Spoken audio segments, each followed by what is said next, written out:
The first kind is the one who says, you know, Allah actually is giving me guidance in this book.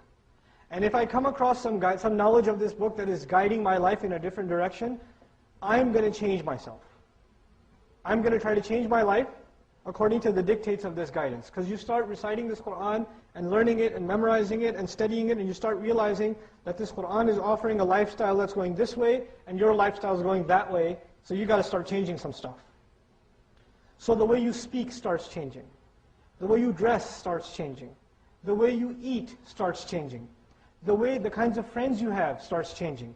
The kind of job you have starts going through change. The kind of money you make starts changing. The interaction you have with your family starts changing. And when this change starts happening, the first people to notice are who? Your family. And your mother, your sister, your brother, your cousin. They come to you and they say, you're changing, man. Are you okay? I mean, we're all Muslim. You don't have to be that Muslim. Are you listening to these mullahs or something? Is that what's happening to you? Take the off your face. They'll come to the daughter. The father will come to the daughter. Why are you wearing that on your head? You're not going to go out like that, right? This is America. Don't do that. Who's going to marry you looking like that?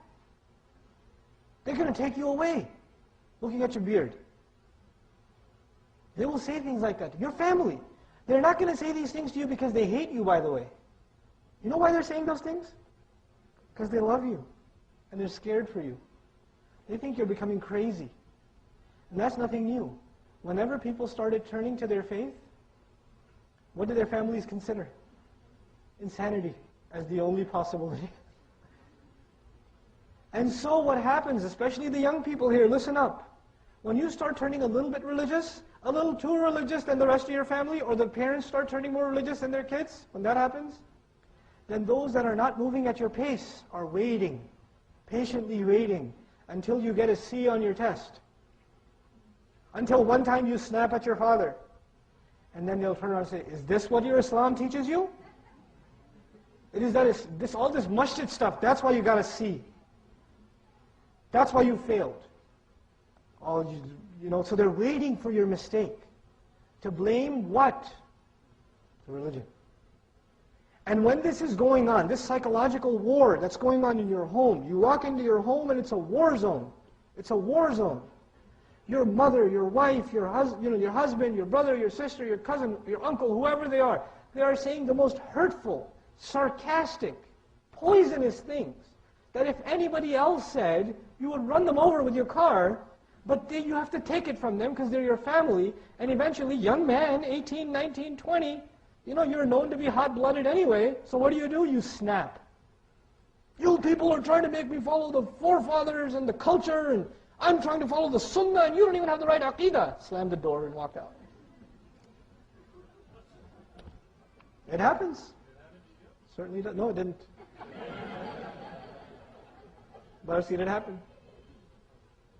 And even if it did, I wouldn't tell you. So but this happens. My family just doesn't understand. And now you start attending halaqat and classes and courses, not because you want to attend classes and halaqat and courses, because you can't handle what's going on at home, and you just want to be away. Seriously, check yourself. Check yourself. You see, that is the biggest failure of our youth. You have to grow thicker skin. You have to grow thicker skin. You've got to be able to take it. Whatever they dish out, whatever they say, I wish you were never born. Is this why we brought you to America? Right? Whatever they say, it's okay.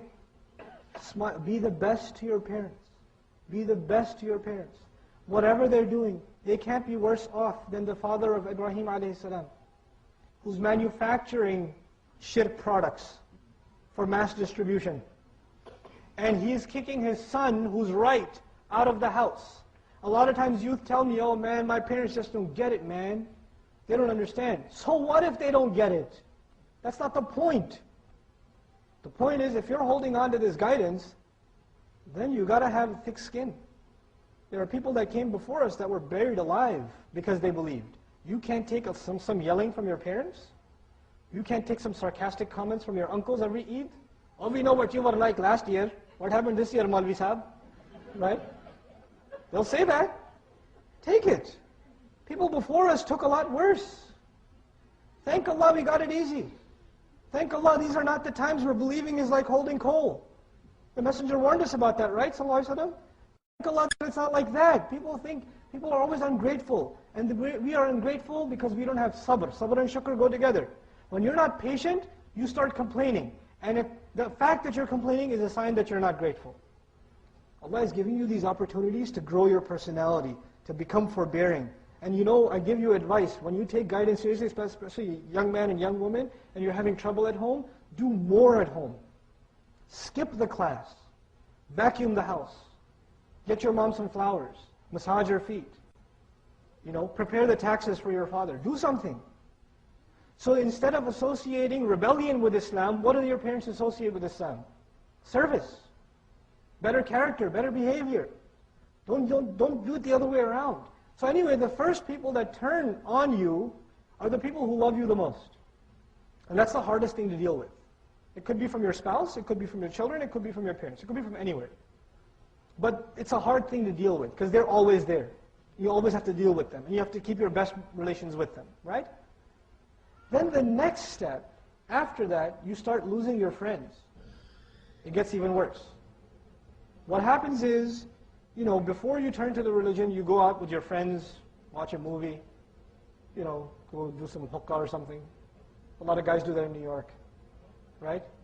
Or, you know, go hang out, worse. But after you turn to the deen, you don't want to waste your time. So you don't hang out as much. And when you don't hang out as much, they're not your friends anymore. So on the one hand, your family's turned on you. On the other hand, you lost your friends.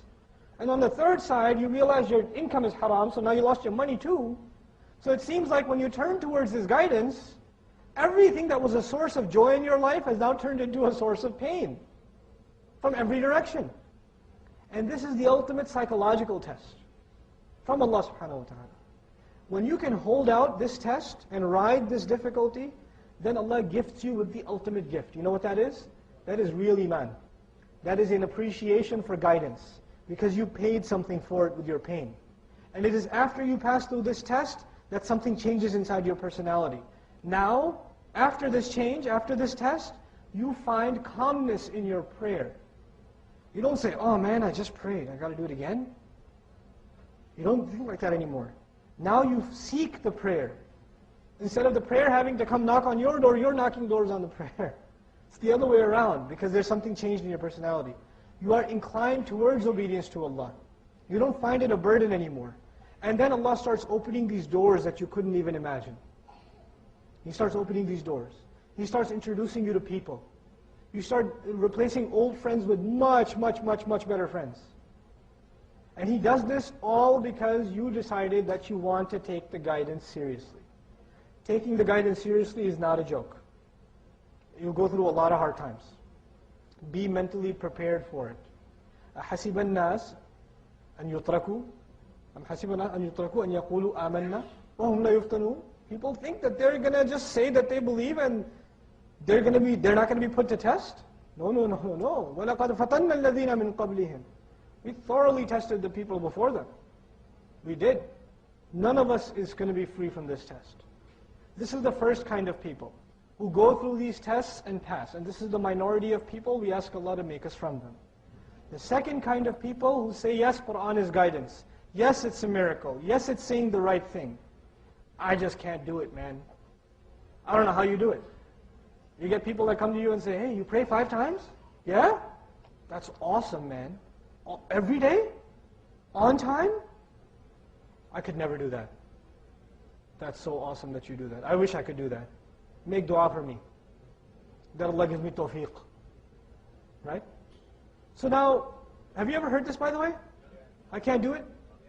I don't know how you do it. That's so awesome. Right? Allah blessed you specially. He didn't bless me especially. By the way, the prayer, which is the bare minimum, on the practical life of a Muslim, the bare minimum is the prayer, is the equivalent of like the law, like breaking the law is criminal, right? This is the law of Islam, so not praying is criminal behavior. You don't go to someone and say, hey man, you stop at every red light?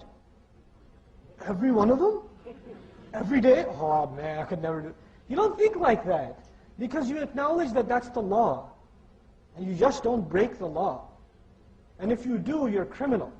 Right? But our mentality about the prayer has changed. Anyhow, the people who say that they don't have the ability to do so, don't even realize that they are uttering a blasphemy. They're saying something blasphemous against Allah Himself, subhanahu wa ta'ala.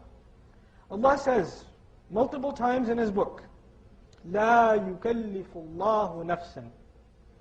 Allah does not burden any person. Allah does not place a burden upon any person. إِلَّا مَا آتَاهَا إِلَّا وَسْعَهَا in Baqarah. Except by its capacity, that person's capacity.